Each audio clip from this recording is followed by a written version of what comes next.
அஸ்ஸலாமு அலைக்கும் வரஹ்மத்துல்லாஹி வபரகாத்துஹ். அல்லாஹ் நேசிக்கிறான். யாரை அல்லாஹ் நேசிக்கிறான்? அல்லாஹ் ரப்புல் ஆலமீனுடைய புத்தகம் அல் குர்ஆனிலே சொல்கிறான், ஒரு சமூகம் அல்லாஹுடைய மார்க்கத்துடைய வரம்புகளை மீறும் போது அல்லாஹ் அந்த சமூகத்தை அழித்து விட்டு அல்லாஹ் விரும்பக்கூடிய ஒரு சமூகத்தை அல்லாஹ் கொண்டு வருவான். அவர்கள் யார்?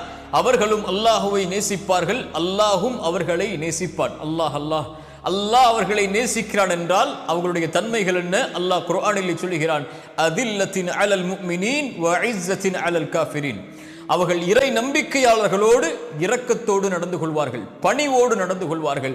இறை மறுப்பாளர்களோடு அவர்கள் கடுமையோடு நடந்து கொள்வார்கள். சுப்ஹானல்லாஹ். ஒரு முஃமின் தன்னோடு ஈமான் கொண்டு வாழக்கூடிய நம்பிக்கையாளர்களோடு அன்போடும் பணிவோடும் பாசத்தோடும் பரிவோடும் நடந்து கொள்வான். இறை மறுப்பாளர்களோடு கடுமையோடு நடந்து கொள்வான் என்றால் அவர்களை விரட்டுவானா? அவர்களை வெறுப்பானா? அவர்களை ஒதுக்குவானா? அல்ல. அல்லாஹுடைய மார்க்கத்தை அவன் பின்பற்றும் போது அதற்கு இடையூறாகவோ சமரசமாகவோ அவர்கள் வந்தால் அந்த மார்க்கத்தை பின்பற்றுவதில் அவன் கடுமையோடு நடந்து கொள்வான். சுப்ஹானல்லாஹ். அவர்கள் இறை நம்பிக்கையாளர்களோடு இரக்கத்தோடு நடந்து கொள்வார்கள். இவர்களை அல்லாஹ் நேசிக்கிறான். அல்லாஹுடைய தூதர் ஸல்லல்லாஹு அலைஹி வஸல்லம் அவர்களுடைய தோழர்களை அல்லாஹ் குர்ஆனிலே அறிமுகப்படுத்துகிறான். குர்ஆனிலே நபி தோழர்களை பற்றி அல்லாஹ் சொல்கிறான், முஹம்மது ரசூலுல்லாஹ், முஹம்மத் அல்லாஹுடைய ரசூல். அவர்களோடு ஈமான் கொண்ட நபி தோழர்கள் யார்? அவர்கள் தங்களுக்குள் இரக்கத்தோடு அன்போடு நடந்து கொள்வார்கள், இறை மறுப்பாளர்களோடு கடுமையோடு நடந்து கொள்வார்கள் என்று அல்லாஹ் சொல்கிறான்.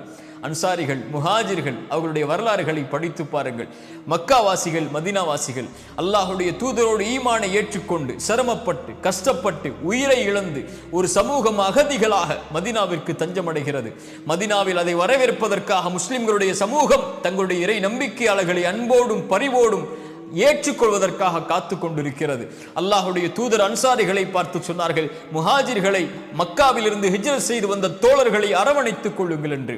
அன்சாரி தோழர் ஒருவர் சொன்னார், தோழரே வாருங்கள் என்னுடைய வீட்டிற்கு, நீங்கள் மக்காவிலிருந்து வந்திருக்கிறீர்கள், சொத்தை துறந்து, உறவை துறந்து, நாட்டை துறந்து, என்னிடத்திலே சொத்துகள் இருக்கிறது, அதை 2 பங்காக வைக்கிறேன், அதில் ஒரு பாதி உங்களுக்கு, இன்னொரு பாதி எனக்கு. அல்லாஹ் எனக்கு 2 மனைவிகளை கொடுத்திருக்கிறான். அந்த 2 மனைவியில் நீங்கள் யாரையாவது பாருங்கள், எந்த பெண் உங்களை ஆச்சரியப்படுத்துகிறாளோ அவர்களுடைய பெயரை கூறுங்கள், நான் தலாக் சொல்லுகிறேன்.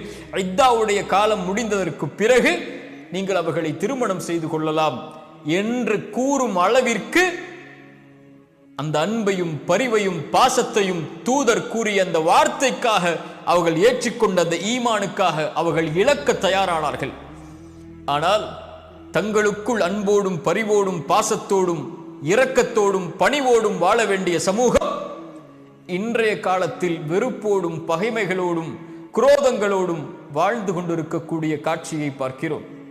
எதற்காக? உலக காரியங்களுக்காக. எதற்காக? அவர் மார்க்கத்தில் தன்னுடைய புரிதலில் இல்லை என்ற காரணத்திற்காக. எதற்காக? தன்னுடைய இயக்கத்துடைய தலைவரை அவர் பின்பற்றவில்லை என்ற காரணத்திற்காக. எதற்காக? தன்னுடைய ஜமாஅத்தை அவர் சார்ந்தவர் இல்லை என்ற காரணத்திற்காக. எதற்காக? மார்க்கத்தில் இவர் ஒரு புரிதல், அவர் ஒரு புரிதல். இவர் தராவீஹை 8ஆக தொழுவார், அவர் 20ஆக தொழுவார். பிறையை இவர் ஒரு நாள் பார்த்து நோன்பு வைப்பார், அவர் பிறையை எங்கு பார்த்தாலும் நோன்பு வைப்பார். அவர் தக்பீரை நெஞ்சின் மீது கட்டுவார், ஒருவர் தக்பீரை வயிற்றின் மீது கட்டுவார். ஒருவர் கையசைப்பார், ஒருவர் கையசைக்க மாட்டார். ஒருவர் தொப்பி அணிவார், ஒருவர் தொப்பி அணிய மாட்டார். இப்படி பல காரணங்களுக்காக சமூகம் தங்களுக்குள் பகைமையை வெறுப்பை காட்டக்கூடிய காட்சியை இன்று உலகத்திலே பார்க்கிறோம். இந்த கருத்து வேற்றுமைகள், இந்த ஏற்றத்தாழ்வான கருத்து வேற்றுமைகள் எல்லாம் நபித்தோழர்களிடத்திலே இல்லையா? அபூபக்கர் ரலியல்லாஹு அன்ஹு, உமர் ரலியல்லாஹு அன்ஹு அவர்கள் 100 விஷயத்திலே கருத்து வேற்றுமை பட்டிருக்கிறார்கள். ஆனால் என்றாவது ஒருவரை பகைத்தாரா? என்றாவது ஒருவருக்கு சலாம் சொல்வதிலிருந்து விலகினாரா? ஒருவரை ஏற்றுக்கொண்டு சகோதரத்துவ உணர்வை வெளிப்படுத்துவதிலிருந்து விலக்கினார்களா தங்களை?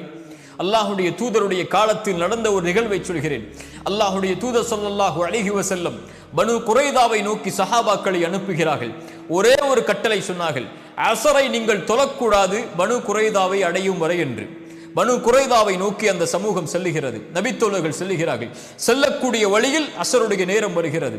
சஹாபாக்களில் ஒரு கூட்டம் சொன்னது, அஸருடைய நேரம் வந்து விட்டது, தொழுது விட்டு செல்லுவோம் என்று. ஒரு நபித்தோழர்களுடைய கூட்டம் சொன்னது, இல்லை, அஸருடைய நேரம் வந்தாலும் அல்லாஹுடைய தூதருடைய கட்டளை பனு குறைதாவை அடையும் வரை நாம் தொழக்கூடாது என்று. பனு குறைதாவை அடைந்ததற்கு பிறகு ஒரு சமூகம் தொழுதது. ஒரு சமூகம் வக்து வந்த உடனேயே அங்கேயே அந்த தொழுகையை நிறைவேற்றியது. சஹாபாக்கள் இந்த இரண்டு கருத்துக்களிலும் செயல்பட்டு அல்லாஹுடைய தூதருக்கு முன்னால் செல்கிறார்கள். அல்லாஹுடைய தூதர் அந்த இருவரையும் எந்த குறையும் கூறாமல் அடுத்த வக்துடைய தொழுகையில் அந்த இருவரையும் ஒரே சஃபில் அல்லாஹுடைய தூதர் ஸல்லல்லாஹு அலைஹி வஸல்லம் அணிவகுத்தார்கள். அல்லாஹு அக்பர். இப்படி வாழ்ந்த சமூகம் ஏற்றத்தாழ்வுகளை கருத்து வேற்றுமைகளில் மேற்கொண்டு ஒருவருக்கு ஒரு கருத்து இருக்கும் போது இன்னொருவருக்கு இன்னொரு கருத்து இருக்கும் போது ஒரு மதுஹபை அவர், இன்னொரு மதுஹபை அவர், ஒரு இமாமை அவர், இன்னொரு இமாமை அவர், ஒரு இயக்கத்தை அவர், இன்னொரு இயக்கத்தை அவர் என்று தங்களுக்குள் பிரிந்து கொண்டு சலாமை மறுத்து தங்களுக்குள் பேச்சுவார்த்தையை தடுத்துக் கொண்டு இறை மறுப்பாளர்களோடு கடுமையை காட்ட வேண்டிய சமூகம் கொள்கையை பின்பற்றுவதில் இறை நம்பிக்கையாளர்களோடு கடுமையோடு நடந்து கொள்ளக்கூடிய காட்சியை பார்க்கிறோம். இது மார்க்க விஷயங்களுக்காக மட்டுமல்ல, உலக காரியங்களுக்காகவும் தங்களுக்குள் காட்டப்பட வேண்டிய இரக்கம், அன்பு, பாசம், மன்னிப்பு என்ற தன்மைகள் எல்லாம் இந்த சமூகத்திலே இல்லா மஷா அல்லாஹ், அல்லாஹ் பாதுகாத்தவர்களை தவிர செத்து மடிந்து விட்ட காட்சியை பார்க்கிறோம். அல்லாஹுடைய தூதர் ஸல்லல்லாஹு அலைஹி வஸல்லம் சொன்னார்கள், ஒரு முஃமின், ஒரு முஸ்லிம் இன்னொரு முஸ்லிமை 3 நாளைக்கு மேல் பகைக்க கூடாது. சலாம் கூறுவதிலிருந்து விலக்கி இருக்கக்கூடாது. அந்த இருவர் பகைத்தால் அதில் யார் சலாமை கொண்டு அந்த உறவை மீண்டும் தொடங்குவாரோ அவர்தான் மேன்மையானவர் என்று அல்லாஹுடைய தூதர் ஸல்லல்லாஹு அலைஹி வஸல்லம் சொன்னார்கள்.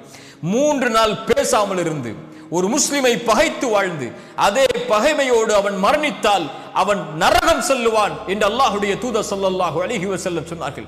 அவர் தொழுகையாளியாக இருந்தாலும், அவர் ஜக்காத்தை கொடுப்பவராக இருந்தாலும், அவர் ஹஜ்ஜை நிறைவேற்றுபவராக இருந்தாலும் ஒரு முஃமினை பகைத்தால் அல்லாஹுடைய தூதர் மேலும் சொன்னார்கள், திங்கள் கிழமையும் வியாழக்கிழமையும் அல்லாஹ்விடத்திலே ஒரு முஃமின்களுடைய அமல்கள் எடுத்து காட்டப்படுகிறது. அல்லாஹ் இருவரை மன்னிக்காமல் ஒதுக்கி விடுகிறான். அவர்கள் யார்? தங்களுக்குள் பகைமைகளை கொண்டவர்கள்.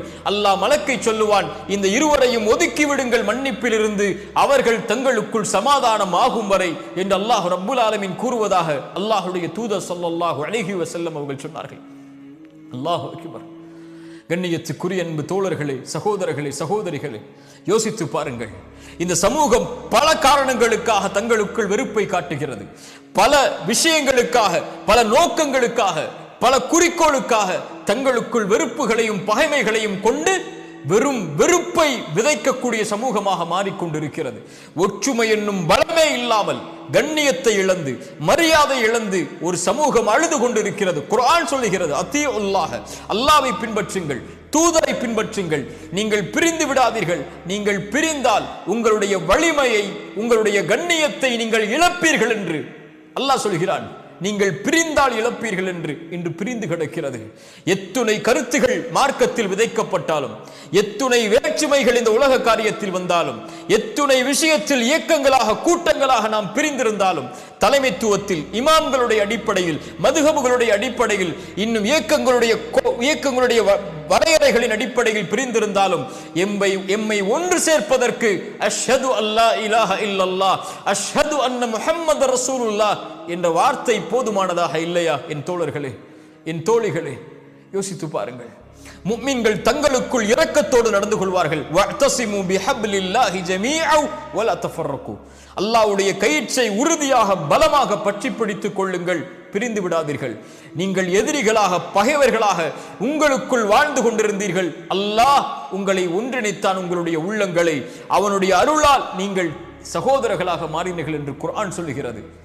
அல்லாஹ்வுடைய அருளால் சகோதரத்துவத்தின் பாதையில் தங்களை அமைத்துக் கொண்ட சமூகம் இன்று எந்த நிலைமையில் இருக்கிறது?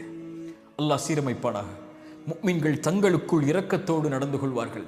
தங்களுக்குள் அன்பையும் பாசத்தையும் பரிவையும் காட்டிக்கொண்டு ஒரு சமூகம் முன்னேறுவதற்குரிய வழிகளை எல்லா இடங்களிலும் அவர்கள் கடைபிடிப்பார்கள். அவர்கள் எந்த மொழியில் இருந்தாலும், எந்த நிறத்தில் இருந்தாலும், எந்த நாட்டில் வாழ்ந்தாலும், உலகத்தில் எந்த கடைக்கோடியில் இருந்தாலும், எந்த கருத்தில் அவர் இருந்தாலும், எந்த கருத்தை அவர் எதிர்ப்பவராக இருந்தாலும், அஷ்ஹது அல்லா இலாஹ இல்லல்லாஹ், அஷ்ஹது அன்ன முஹம்மது ரசூலுல்லாஹ் என்ற ஷஹாதத்தை மொழிந்தால் அவர் தன்னை கருதுவதை விட அவரை மேன்மையாக கருதி இந்த உலகத்திலே வாழ்வார். அல்லாஹ் அப்படிப்பட்ட முஃமின்களாக எம்மை ஆக்குவானாக. இப்படி தங்களுக்குள் பணிவை வெளிப்படுத்தக்கூடிய முஃமின்களை அல்லாஹ் நேசிக்கிறான்.